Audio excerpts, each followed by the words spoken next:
They're watching you, not because they admire you, but because they're calculating you. Manipulators don't look for strength, they look for softness, open wounds, signs of approval, seeking. And the moment they sense hesitation in your voice or guilt in your eyes, they strike. This world isn't filled with fair fights. It's filled with psychological warfare hidden behind smiles, compliments, and fake concern. You were taught to be kind, honest, and open. But manipulators weaponize your kindness, distort your honesty, and dig through your openness like vultures through a carcass. If you keep playing the good guy in a world of predators, you'll keep getting eaten alive. Machiavelli said, "One who wishes to act entirely up to his profession of virtue soon meets with what destroys him." In other words, if you want to survive, you must understand the game. And if you want to dominate, you must learn to play it better than anyone else. This video isn't a lecture, it's a manual for psychological warfare. A battle plan forged in cold logic, sharp instincts, and ruthless clarity. You're about to learn how to spot manipulators in seconds, how to flip their power plays back on them, and how to walk through chaos with unreadable calm. From this point forward, you don't react, you calculate. You don't justify, you observe. You don't prove anything, because power never begs. The mirror defense. Here's what manipulators hate more than anything: their own reflection. They don't want to be seen, they want to see you. They rely on the illusion that they're smarter, more composed, and always in control. The second you reflect their behavior back to them, the game shatters. The mirror defense is simple. Stop reacting emotionally and start reflecting behavior strategically. If they speak in riddles, respond with silence. If they push for answers, ask them the same question they just asked you. If they fake kindness to bait you in, match it. Coldly, calmly, but never deepen the emotional exchange. You're not giving them anything new to work with. You're making them face themselves. Why does this work? Because manipulation depends on asymmetry. They need to act, and they need you to respond. When you mirror instead of engage, the manipulator becomes unsure. They lose their advantage. They're no longer leading the dance. They're watching their moves get thrown right back at them. In real life, this looks like a calm stare when someone tries to provoke you. A polite, "That's interesting, why do you ask?" when someone digs for your weaknesses. Or simply mirroring their tone and words back with controlled detachment. You're not fighting them, you're showing them their own mask, and most people can't stand looking at it for long. Remember, the more they try to bend you, the more you become their mirror. Comment this below if you're done being predictable. My see through the game, the emotion vacuum. The manipulator's greatest weapon is not their words, it's your reaction. They test you with subtle digs, passive-aggressive smiles, or fake praise laced with hidden insults. And the moment you flinch, defend, or over-explain, they win, because now you're inside the emotional cage they built for you. You're playing by their rules. But here's the kill shot. Remove emotion from the equation entirely. Become a vacuum, cold, silent, unreadable. When you stop reacting, they lose control. The manipulator doesn't know what move to make when the board goes still. Your silence becomes a mirror they can't stand. Your neutrality, a fog they can't navigate. When someone tries to provoke you, give them nothing. Not anger, not a smile, not even confusion, just eye contact and stillness. If they make a joke at your expense, don't laugh. Don't correct them, let the silence expand. Let them feel the discomfort of their own game failing. This isn't about being numb, it's about being in command. Emotion is not your enemy, public emotion is. In private you feel everything, but in front of a manipulator you feel nothing, because emotion is data, and you don't give data to the enemy. Strategic delay. Manipulators thrive on urgency. They pressure you to answer fast, decide quickly, react immediately. Why? Because speed kills thinking. And when you're moving fast, you don't see the trap until you're already in it. This is where you break their rhythm, with one of the most underrated power plays: delay. The art of not responding when they expect it. The strategy of slowing down time so they sit in their own uncertainty. Silence isn't passive, it's surgical. Strategic delay gives you space to observe their intent, their patterns, and their desperation. And that desperation will always expose them. Let's make this real. Someone sends you a message laced with pressure. Can you do this for me? Or, I need an answer right now. Most people rush to please. You wait hours, maybe even a full day. You create psychological space. The manipulator starts unraveling. They begin to second-guess their power. They might double text, they might soften, or they might lash out, exposing their emotional instability. Either way, you win. Machiavelli understood the power of timing. He didn't believe in reacting. He believed in striking when it served his strategy, not theirs. You're not here to be available. You're here to be effective. Strategic delay reclaims your time, your frame, and your authority. And it doesn't end with texts or calls. Use this tactic in person. When someone confronts you, don't respond immediately. Pause, breathe, let silence speak first. That moment of hesitation becomes unsettling. They'll start to fill in the silence with their own fears, their own doubts. You're no longer on the defense, they are. You don't owe anyone instant access to your mind. Delayed response is not weakness. It's proof that you're thinking, calculating, choosing when and if to respond, on your terms. This is how kings operate. This is how power speaks without raising its voice. Reward reversal. Manipulators bait you with two tools: praise and guilt. If they can't seduce you with compliments, they'll guilt you with obligation. Both are psychological levers. One pulls your ego, the other your conscience. And if you respond to either, you're already under control. But here's the twist. Instead of resisting the reward, you flip it. You reverse the dynamic. You stop chasing validation and make them chase yours. This is called reward reversal, one of the coldest tactics in psychological warfare. Instead of rewarding their behavior with approval, attention, or agreement, you selectively withdraw. You remove the reward manipulators seek most: emotional response. And in doing so, you change the entire power structure of the interaction. Let's break this down. When someone flatters you excessively, "You're so good at this, no one does it like you," they're trying to hook you with ego-stroking bait. Most people take it. They smile, say thank you, and feel compelled to return the favor. But when you respond with indifference, a simple nod, or better yet, a subject change, you signal one thing: I don't need your praise. I already know my value. Now, guilt. This one is trickier because it wears the mask of morality. After everything I've done for you, or you really can't help just this once? Here, the manipulator is tapping into your desire to be seen as good, noble, loyal. But again, reward reversal comes into play. You shift the focus not by arguing, but by staying emotionally flat. You simply say, "Not this time," and move on. You don't explain.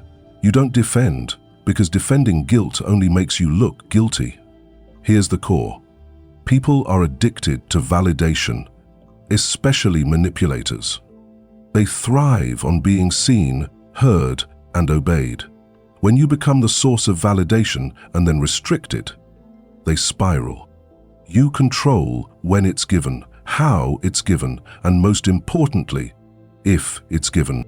A powerful real-life example. During a meeting, a manipulative coworker takes credit for your work, expecting you to either explode or shrink. You do neither.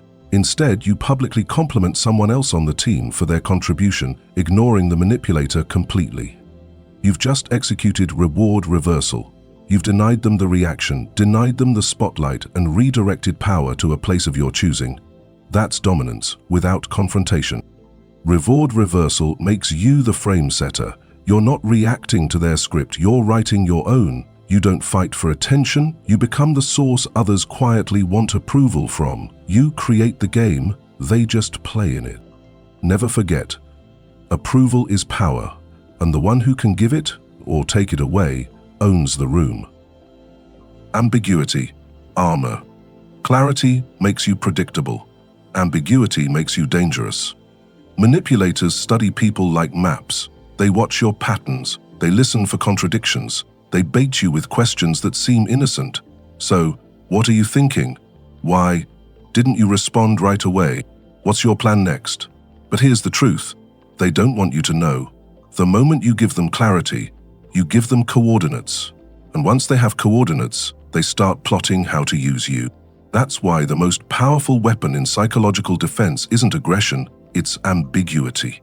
Controlled vagueness, intentional silence, the refusal to explain. Because when they can't figure out where you stand, they can't form a plan to push you off balance. You don't owe people access to your inner world, not your goals, not your insecurities, not your next move. Manipulators thrive on the illusion of closeness. They pretend to connect, not because they care, but because they want information. They want an opening. But when you become unreadable, they become ineffective. You're no longer a chessboard, you're fog. You're not an opponent they can calculate, you're a question they can't answer. Ambiguity armor begins with language. Stop giving absolute answers. Stop over-explaining. Speak in measured tones with intentional gaps. When asked, "What do you want out of this?" say, "I'm still deciding." When asked, "Where do you stand on this issue?" respond with, "It depends on how things evolve." When someone demands to know what's wrong, don't rant. Say, "I'm processing." Short, vague, calm. They'll press harder, that's normal, but your silence will make them louder. And the louder they get, the more exposed they become. Another layer of ambiguity is physical presence. Watch your body language. Don't oversmile. Don't nod excessively. Don't lean in too much. When you reveal too much interest or approval through gestures, manipulators register that as leverage. Instead, give them stillness, give them pauses, let them wonder if they impressed you, annoyed you, or confused you. You are the enigma now, not the victim. And here's the Machiavellian twist. Ambiguity isn't weakness, it's strategy. Machiavelli advised rulers to be both lion and fox, force and cunning. Force is what you do, cunning is what you hide. When you're ambiguous, you're not indecisive, you're untouchable. You create doubt in their mind while staying fully in control of yours. You frustrate their attempts to analyze you, predict you, or pin you down. Think about the power dynamics this creates. In conversation, when you say less, the other person reveals more. People hate psychological silence. They rush to fill it, and in doing so, they expose what they fear, what they want, and how far they're willing to go, all while you sit back and watch.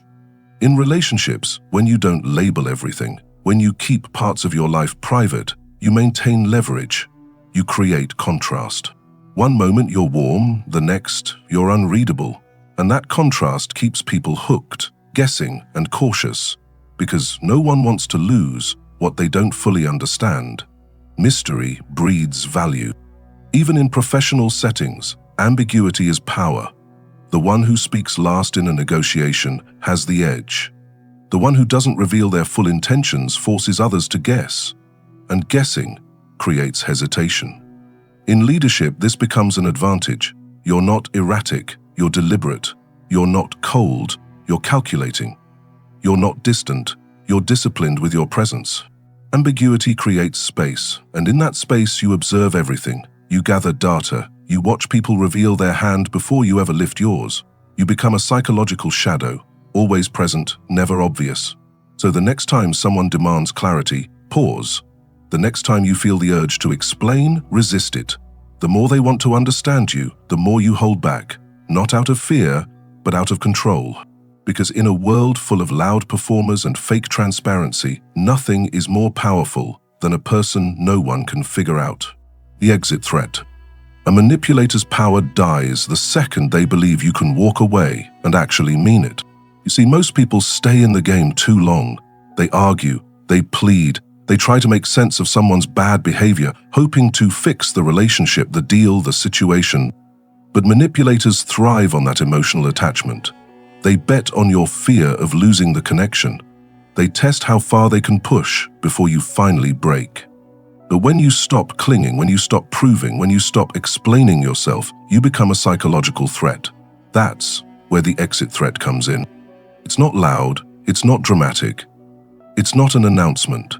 It's a quiet, confident possibility that you project with your presence. I'm not tied to this. I don't need this. I'm here because I choose to be, and I can leave just as easily. That idea alone dismantles most manipulators. Because they don't operate from true power, they operate from control through dependence. They trap you emotionally, financially, socially, so the thought of losing them feels like death. But the second you become detached, they panic. Detachment is terrifying to people who manipulate. Why? Because it makes you unreadable. You're no longer reacting to their pressure. You're not chasing their validation. You're not clinging to the relationship or the outcome. You're just there, calm, centered, and willing to disappear at any moment without warning. That is unbreakable leverage. Let's bring it down to the real world. In a toxic relationship, the manipulator guilt trips you every time you try to assert yourself. You say no, and they say, "So you don't care about me." You try to take space, and they say, "I guess I'm not a priority."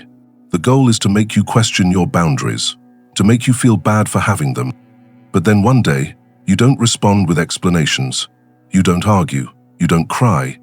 You just say, "All right," and you disappear for a few days. No calls, no texts, just presence removed.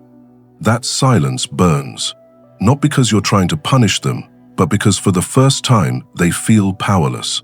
The same silence they once used to control you has now turned against them, and they start spiraling.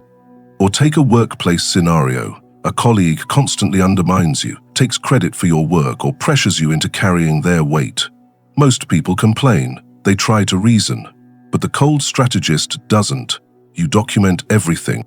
You get your results, you build connections on the side, and one day you request a transfer, or better, you resign and walk straight into a better opportunity. You don't beg, you don't warn, you vanish with your value. That's what the exit threat is, psychological oxygen control. You become the one who can pull the plug at any moment, and they know it. But here's the key. This tactic only works if it's real. You must truly believe that you don't need anyone's approval, that your life is not defined by the opinions or behaviors of others. The threat of leaving only has weight if you're actually willing to walk. So how do you project this without saying a word?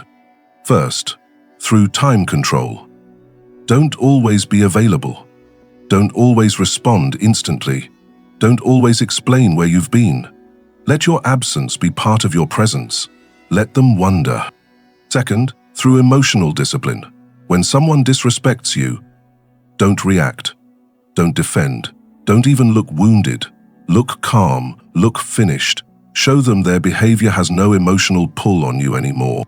Third, through financial and mental independence. If someone controls your paycheck or your living situation, they'll always think they own your behavior. Build your options in silence. Build your escape routes in private. And then, when the moment comes, disappear with dignity. Machiavelli said, "It is much safer to be feared than loved, when one of the two must be lacking." What most people miss is this. You don't need to scream to be feared. Sometimes the most terrifying person in the room is the one who smiles and quietly walks away, with everything they built and everything you once took for granted. This tactic isn't about ghosting. It's not about being cold for no reason. It's about making sure every connection in your life is chosen, not chained. The exit threat creates space for truth. It reveals who respects your boundaries and who only stayed because they thought you'd never leave. Some people only love you as long as they think you're theirs. Remove that assumption and watch their true self show. This tactic won't just protect you from manipulators, it will reshape every relationship you have. People respect what they believe they can lose, and when you operate with quiet detachment, every manipulative game collapses in on itself. The gaslighting fails, the guilt-tripping backfires, the emotional hooks, they rust and break, because you're no longer playing to be accepted. You're walking in already whole. You're not proving your worth, you're proving that you'll protect your peace, no matter what it costs. Master-level strategy. When to play dumb. Sometimes the most dangerous person in the room is the one who pretends not to see. Manipulators expect resistance. They thrive on your reactions. So when you give them nothing, no defense, no explanation, no emotion, you dismantle them silently. This is the art of playing dumb. You see the game, you recognize the trap, but you act like you don't. That alone breaks their rhythm. They insult you with a passive jab, You smile faintly, move on. They test you with a question meant to corner you, you shrug it off with disinterest. Meanwhile, you're observing everything, calculating, documenting, waiting. The power in this tactic is patience. You don't strike when they expect it. You wait until it matters. You let them think they're winning, that they've fooled you, and when they're most comfortable, you expose everything, calmly, without effort. Because the real win isn't proving them wrong in the moment, it's proving they never had control in the first place. Let them believe you're blind, while you quietly build the blueprint to destroy them. You're no longer playable. You're not who you were at the beginning of this video. You've crossed into a mindset few ever reach, the mindset of the unreadable. You no longer explain your silence. You don't justify your distance. You don't flinch when someone tries to provoke you, because now you understand what they never wanted you to learn. Power doesn't chase, it chooses. You've stopped being the emotional supplier to those who fed on your reactions. You've killed the instinct to fix, to please, to explain, and in its place, you've built stillness, precision, cold clarity. You now speak with intent or not at all. You walk into rooms without seeking acceptance. You make people adjust to your presence instead of adapting to theirs. And when a manipulator tries their usual tricks, you don't resist them, you dissolve them with indifference. That's real power. That's psychological dominance. You don't need approval anymore. You've replaced it with authority. You are no longer baited, no longer drained, no longer exposed. You are a ghost to those who once thought they could read you. And to a manipulator, that's the most terrifying thing of all. Someone they cannot control. If you've become untouchable, comment below. I am unreadable, I am untouchable. This is Side Signal. Like, subscribe, turn on notifications. Your war begins now. And this time, you're the one pulling strings.